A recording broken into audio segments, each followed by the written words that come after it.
Hello, we will be starting the Diversity Chat Facebook Live shortly. Just waiting on our guest, Ayele Ajavon.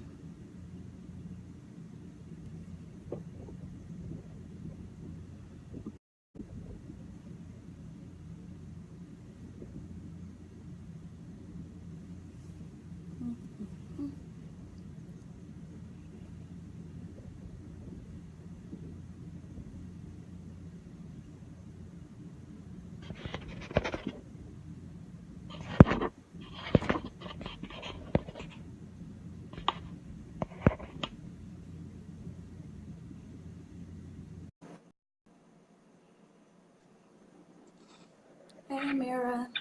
Hi, Ayele. How are you? I'm good. How are you? Great. Just wanted to confirm how to say my name. Okay. Yeah. It's Ayele. Ayele. Ayele. Yeah, perfect. Ayele.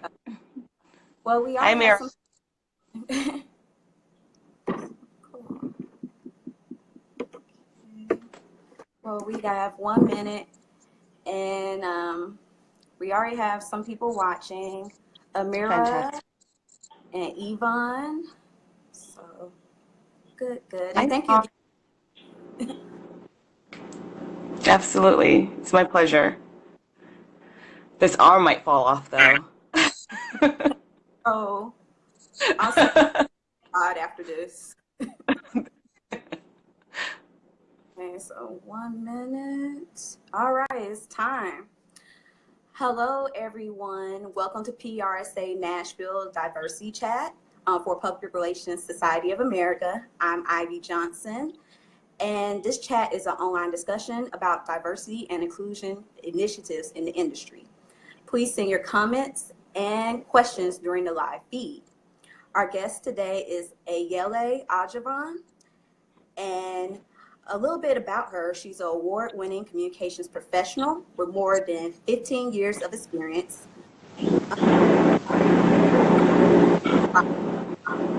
Over the Ajavon's responsibilities have included internal communications, public relations, event planning, and program management for companies like Autodesk, Lincoln Financial Group, and Visit Philadelphia.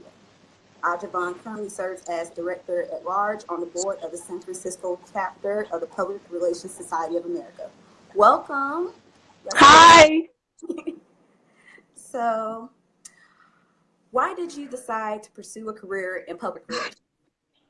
This is always a really good question. I have to say, like many people who are in the profession, I really enjoy talking to people, getting to know their stories. I also really am a good writer. I know that can sometimes be, you know, um, a big boulder and shoulder, issue to bear, but I really enjoy writing. And I think another thing that I enjoy doing that a lot of people don't talk about, I'm very nosy. I like to be the first one to know what's happening. I love to know, what the issues are ahead of time. And when I have like clients who do things that I'm not really familiar with, on a daily basis, I I really enjoy like sitting with them and getting their stories and why they like what they're doing and what it is about what they're doing that's making a difference. And that all helps me craft a better story and tell a better story for them. Gotcha. What makes diversity and inclusion important to in public relations? I think that it's really important because oftentimes, and we've seen this very recently, and I have a great example of it.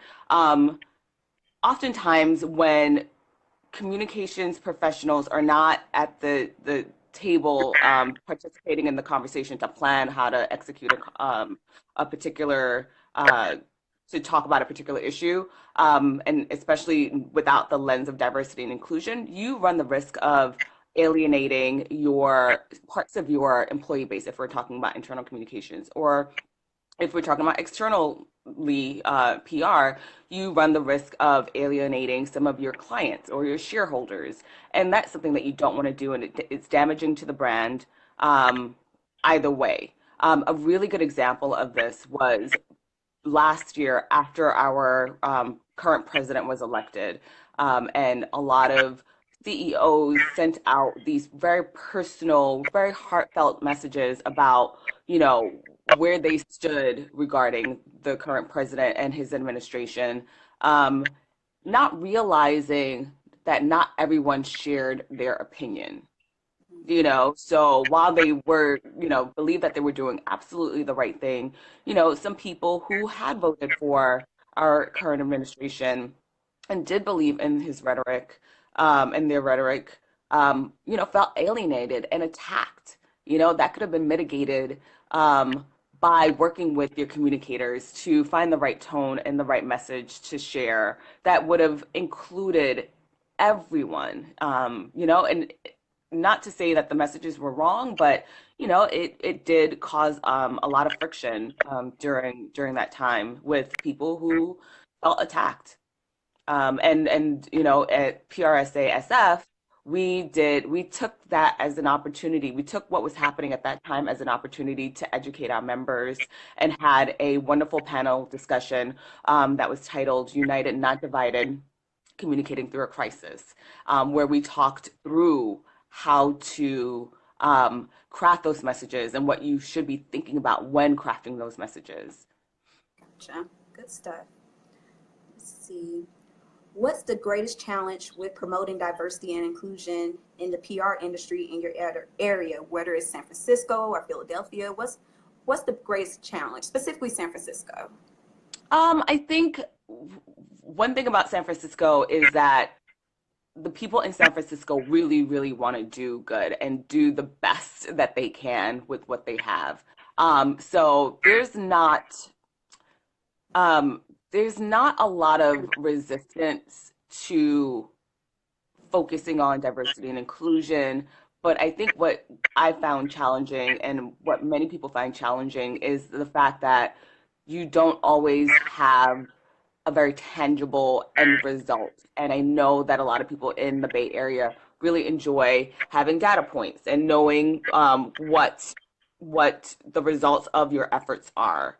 So, definitely metrics and, measurement, I think is a big deal.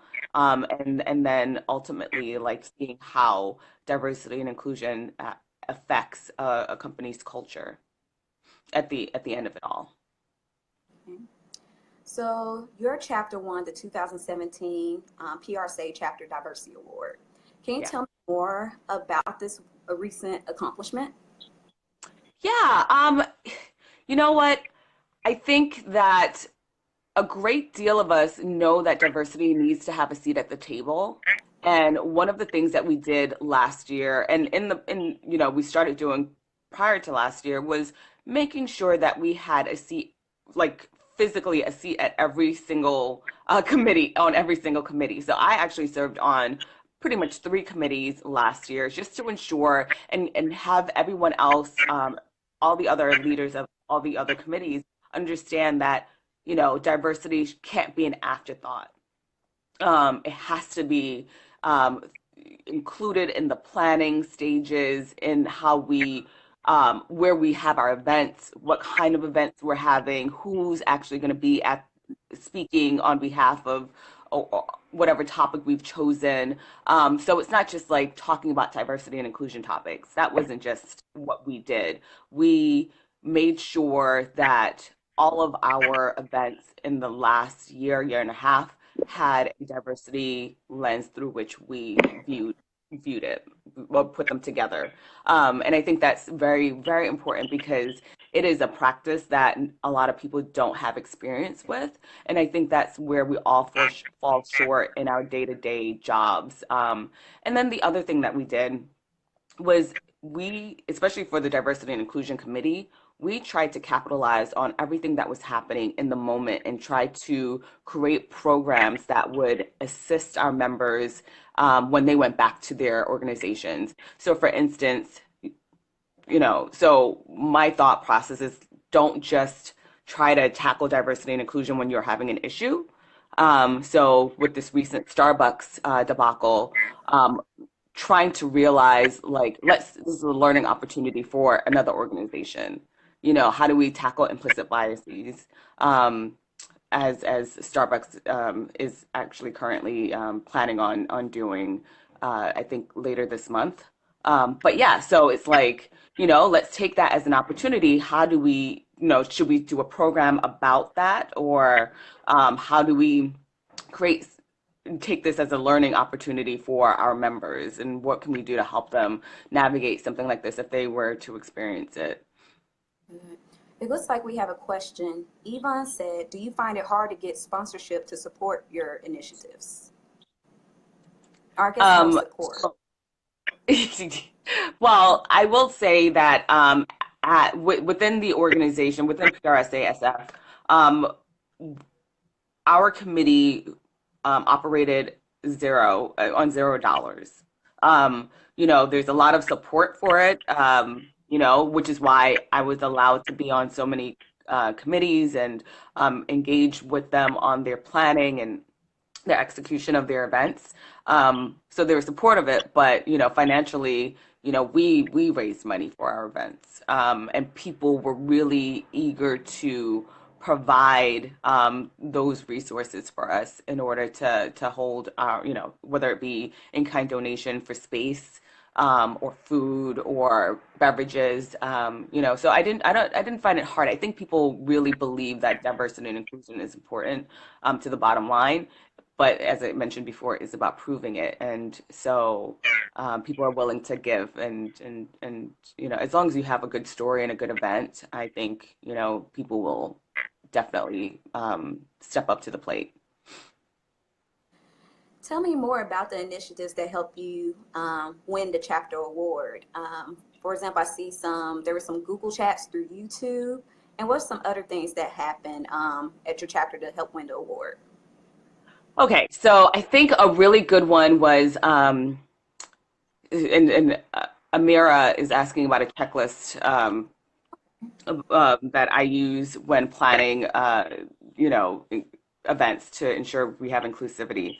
So one of the things that we did last year during the award time frame was that we had a diversity mixer Okay. um, about a year and a half ago, which was one of the best attended events that we've ever done. And what we did with that was that we partnered with other organizations, communications organizations like AAJA, excuse me, the Asian Association, Journalists Association, NAGJA, NLGJA, like all of the NAHJ, everything, everyone. And we came together and we had a mixer whereby people were allowed to introduce themselves and meet and mingle and, you know, talk about the different projects and how they were showing up in their community. And I think that was a really good one that didn't just focus on, you know, a specific group, but was inclusive. Another thing that we do, and I notice like our other board members are doing this now. They are really cognizant of who they're inviting. You know, do we have equal representation across the board about this particular topic? Do we have different voices? You know, so we ensure, so we had the United Not Divided communicating through a crisis event. So I think timely, topical issues, addressing those and helping our members really go back, be able to go back to their organizations and actually have the tools and the thought process needed to give really good solid advice is really important. You know, we did the Google Hangout. We we had a Power of Brand journalism event. Um, yeah, so we just did a wide variety of things that had to do with what was happening in the world today, and you know, made sure that we gave people tools to address them with within their organizations. And let's see, Amira said a checklist you like to use when planning events that hold you accountable for inclusivity. Do your chapter have a checklist, or are you just Yeah, I mentioned, some of the things that we looked at whenever we're planning an event just a little bit ago. So we made sure that we'd have people who were representing the different sides of a topic. We made sure that different types of voices were amongst the panelists. We made sure that we had different types of topics. Also made sure that we were holding events in different types of spaces too. Um, so those were some of the things that we made sure to keep in mind when we were planning events. good? What initiatives and events do you have planned for 2018 and in the future? um, I'm a director at large these days for PRSA but I know that we're holding another diversity and inclusion mixer later on this year. We usually every year have a Women in Tech event. So, we have our staple events, and then we have different types of, opportunistic events during the remainder of the year to make sure that we're helping people address current events and taking back the tools necessary to their employers to help Good. them navigate those waters. Let's see. What advice do you have for other chapters who are thinking of trying diversity and inclusion initiatives in their area? I think make sure that they're timely and topical, have experts. Um, have experts who really know something about the topic be a part of the conversation. Have people who are affected, maybe, also part of the conversation. I think that's important. But definitely don't just have a conversation. Help people really address how they can provide value when they go back to their organization. So it's not just let's just talk about this and get in our feelings about it. It's like, let's try to figure out how to help I think it's really important for you to help your constituents and your members really go back with some solid advice on how to deal with things. Okay, Yvonne has another question. A lot of people are asking for a checklist. No, Um, we haven't created a checklist, but it's just the practice that we've adopted. okay, so just Yeah, best. yeah. Gotcha. Let's see. What companies or organizations do you think are doing diversity and inclusion successfully? Whether it's private, public, nonprofits, who do you think is doing it successfully right now? Um, You know what? I think the way that Starbucks has been trying to address the issue that's arisen in the last couple of weeks, I think that's a really great example of how to navigate a crisis correctly.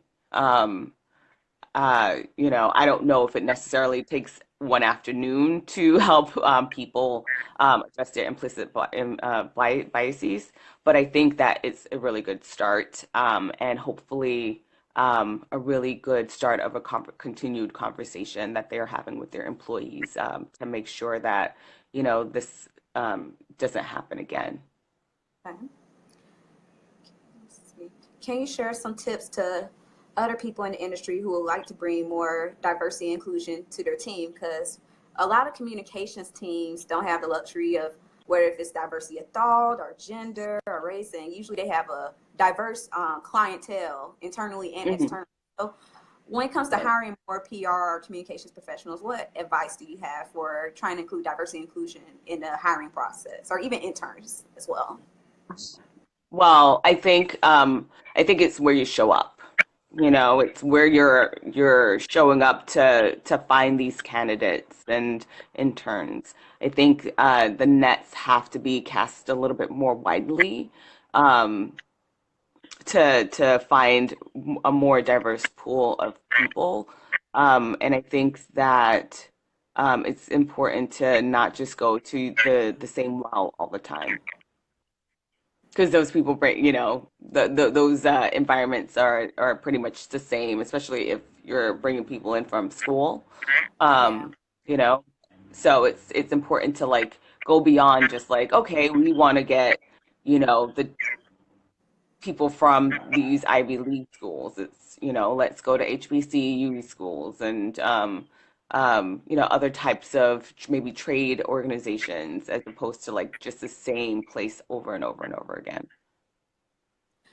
If someone wanted to start a diversity initiative at their company, what tips would you suggest? Like, would you suggest they do research and take it to their boss or ask their boss and see what happens? What tips do you have if someone wants to start? I can't think of the word.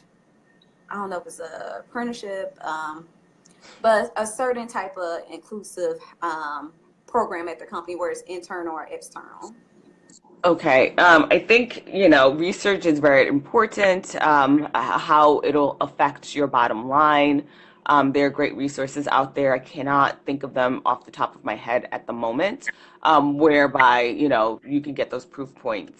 I think having an executive sponsor is important, and, during providing the research and targeting someone who seems to be able to appreciate, a diverse, workforce or clientele or a more inclusive workforce, bringing that to them and trying to get them on board to becoming the executive sponsor. Again, creating opportunities for people to engage on issues that are rarely talked about. I mean, I think we're in this really special moment where people are having really honest conversations about the things that they don't know. Um, and I also think this is a bit of a piece of frustration for me. When you have, employee resource groups that are catered to specific groups, I find it really difficult to get on board with that 100% because I feel as if you're only talking to yourself when you should be opening up those spaces for people who are not, part of the group that you're talking to give further insight and include more people. I think the inclusion part is a part that's a little lacking when we talk about diversity and inclusion. It looks like Yvonne has another question. In an era where organizations that focus on exclusion are on the rise, what can be done to, let's see, what can be done? To ensure that diversity and inclusion continues to thrive and advance.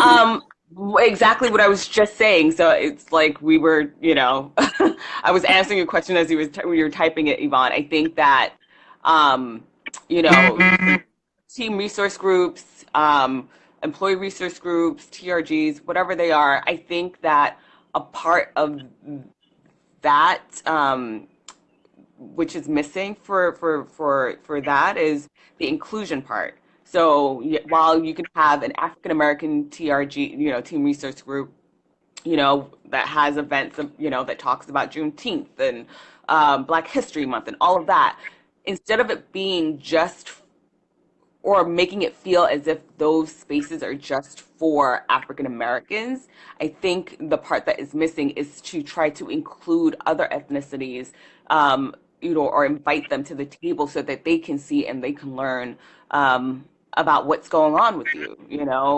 I know a lot of people are like, it's not my job to teach. um, and it's just having people come in and experience it so that it's not odd, for them so that they know. And I think that in a time of diversity and inclusion, or where we're having such a focus on diversity and inclusion, I think that inclusion part is missing from the conversation or the execution. Good. Is there any final remarks that you would like to say? No, I am just really happy to have gotten a chance to represent PRSA SF today. Hopefully, you guys got a few bits of nuggets from me, of wisdom from me. But we're always available. So if you needed anything, just find us on our website, and we have our email link there, and we'll be happy to answer any questions. Great. Thank you so much. And thank you everyone for joining us today. Our next diversity chat will be in July, so stay on lookout for more details on the Facebook page or on our website, prsanashville.com. Also, PRSA Nashville next luncheon is May 15th at 11:30 a.m. to 1 p.m. Visit prsanashville.com to RSVP and to look out for more events and workshops that happen in the Nashville area. Everyone have a good day, and thank you so much again, Ayele, for coming on. Thank you. Thank you. Bye. Bye.